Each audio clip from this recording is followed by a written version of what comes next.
Now let's look at Africa, at Kenya in the east. The country is still seeing protests. They've become a regular occurrence, scheduled for every Tuesday and Thursday. They began 2 weeks ago. People were protesting against new taxes in Kenya. The Kenyan government had proposed them in the annual finance bill, which is their annual budget. But many in Kenya were against the tax hike, so they took to the streets. These protests were led by young people and they were mostly peaceful. The protesters just wanted to put pressure on the government, and it worked. Kenya's President William Ruto withdrew his finance bill. The people got what they wanted, but it came at a high price. The Kenyan police have been clashing with the demonstrators, and more than 39 protesters have died as a result. This has led to widespread anger, which was visible during yesterday's protests too. Those were empty coffins. Protesters in the capital, Nairobi, placed them on the roads. It symbolizes their anger against police brutality. But it seems that the police do not care, because they clashed with the protesters again yesterday. Take a look at this.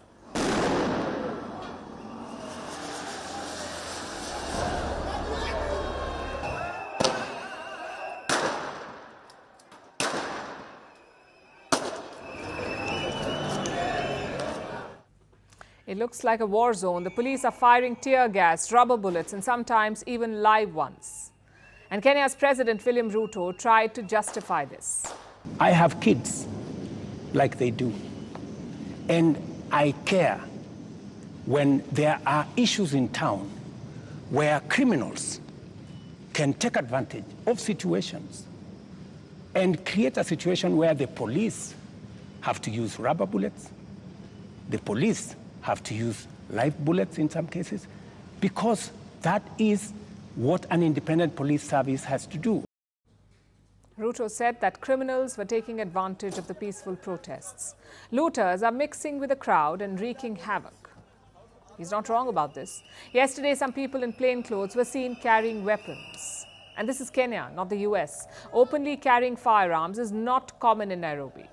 Some business owners in the Kenyan capital shuttered their shops yesterday. Some of them set up patrols.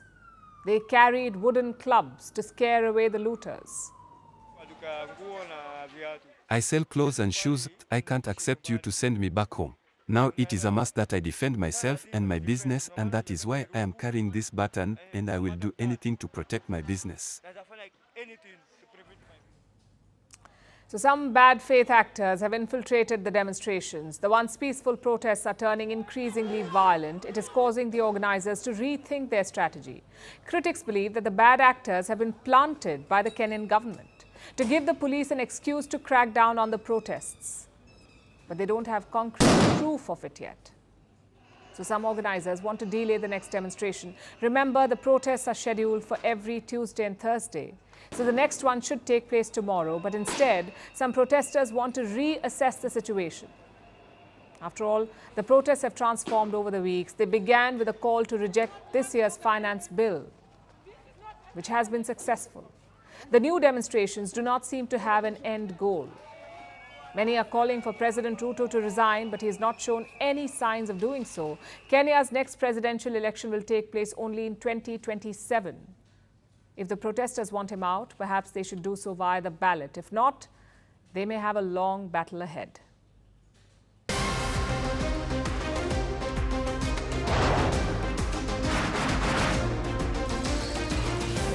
On the show today, the T20 World Cup bandwagon has moved across to the West Indies. What can you expect from this? Hello, I'm Alison Green, coming to you from Durban, South Africa. Today we have a special show.